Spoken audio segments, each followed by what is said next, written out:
ఒక అడవిలో ఒక కుందేలు ఉండేది. అది ఒకసారి కొబ్బరి చెట్టు కింద నిద్రపోతూ ఉన్నది. అంతలో చెట్టుపై నుండి కొబ్బరికాయ తెగి దబ్బని కింద పడింది. వెంటనే కుందేలు ఉలిక్కిపడి లేచింది. చుట్టూ చూడగా ఏమీ కనపడలేదు. ఏందోలే అని అట్లాగే మళ్లీ పడుకుంది.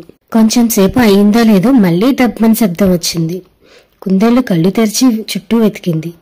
పైన ఆకాశం నీలంగా కనబడుతున్నది. అమ్మో, ఆకాశం విరిగి పడుతున్నది అనుకుంది కుందేలు. మరుక్షణంలో అది పరుగులు తీయటం మొదలుపెట్టింది. అంతలో దానికి ఒక జింక ఎదురైంది. ఆగాగు, ఎందుకు పరిగెడుతున్నావు కుందేలు అని అడిగింది జింక.